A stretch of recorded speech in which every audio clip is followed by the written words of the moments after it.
l'époque, vous étiez maman, une dame mûre, beaucoup plus âgée par rapport aux autres étudiants. Est-ce que vous avez eu une vraie vie estudiantine au sein de l'université? Tout à fait. Là, j'ai jamais senti il y avait une différence d'âge, parce que à l'université américaine, le système d'apprentissage nécessite qu'on passe par toutes les étapes. C'est-à-dire que si je tiens la caméra, il faut que quelqu'un porte le sac, que quelqu'un d'autre prenne le script, tout. Alors il faut passer par toutes les étapes. Alors moi, si j'étais caméra par exemple, ou bien que je faisais le montage, les autres des jeunes, plus jeunes que moi, pouvaient être mes chefs, pouvaient me donner des ordres et c'était eux qui devaient décider de comment faire. Mais moi, ça ne m'a jamais gêné tout ça. Pour obtenir votre certificat, ça vous a pris combien de temps? 3 ans. Mais est-ce que c'était facile de récupérer votre fitness d'étudiante, si on peut le dire? J'ai travaillé en été avant de commencer les classes en octobre. J'ai appris à taper à la machine et j'ai fait quelques cours préparatoires avant de rentrer pour me rafraîchir la mémoire. Et au niveau de la technologie et de l'ordinateur, est-ce que vous étiez computer friendly, comme on le dit en anglais? Non, pas vraiment. Non, ça m'a vraiment pris beaucoup d'efforts, mais il fallait se mettre devant l'ordinateur pour faire des montages. Et c'est ça qui est vraiment qui m'a fait passer le cap et qui m'a donné une formation plus ou moins acceptable. Et comment vous avez fait pour garder votre français? Je parle français avec mes amis de classe, dans la famille. Non, et je lis aussi en français, c'est possible. Parce qu'on voit beaucoup de personnes qui ne possèdent plus la langue, étant donné qu'ils travaillent dans une autre langue, et ils vous disent bah, j'ai oublié complètement le français. Surtout que le français nécessite quand même et requiert beaucoup de pratique. Non, heureusement que j'ai eu toujours l'occasion de parler français, donc j'ai pas oublié.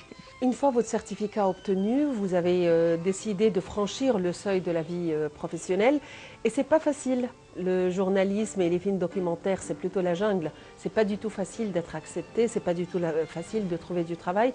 Comment avez-vous fait pour vraiment vous lancer sur la voie de cette vie professionnelle? Je rêvais d'une carrière indépendante. Et pour commencer, j'ai fait une application pour faire un film à travers le centre culturel hollandais. Et j'ai présenté mon projet et ils l'ont accepté et j'ai fait mon film. En arabe, ça s'appelle Kalam fi Kitaba.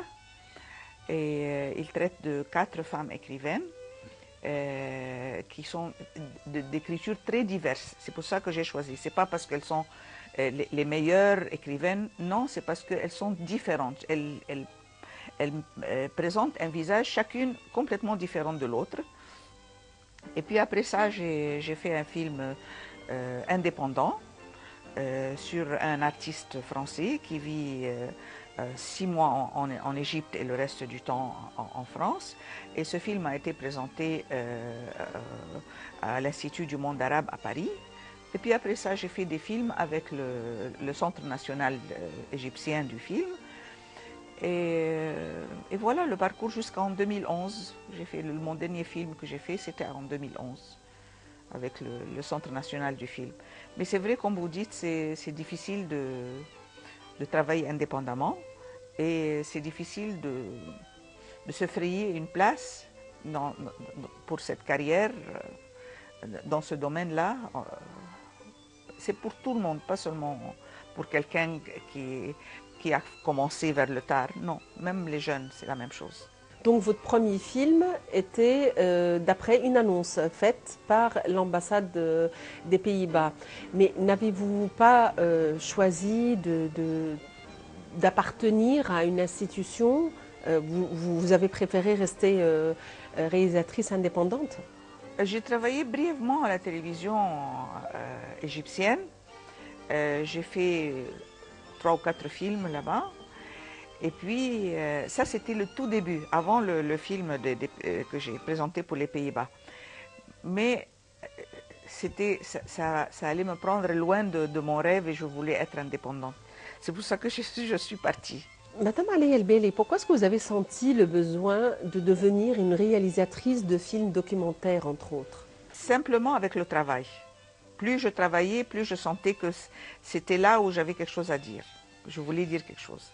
Parlez-moi de votre première expérience, votre premier film. Je n'ai pas eu de repères faciles. Ça a été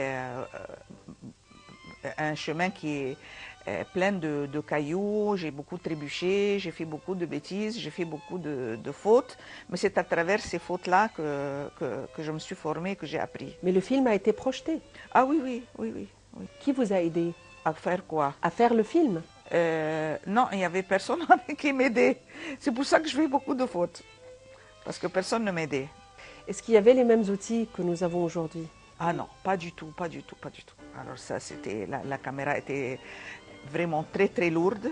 Les batteries étaient, on ne pouvait pas les porter, c'est-à-dire on avait une grosse ceinture qu'on portait autour de la taille et c'était vraiment, ça pesait beaucoup. Et tout le matériel et puis le montage aussi était beaucoup plus compliqué qu'aujourd'hui. Maintenant, c'est trop faria, on peut même le faire à la maison. Aviez-vous un cadreur à l'époque? Les premiers films, c'est moi qui travaillais derrière la caméra. Après ça, j'ai eu recours à des caméramans. Et pour le montage? Le montage, des fois, c'était moi qui faisais le montage, et d'autres fois, je faisais le montage par des professionnels.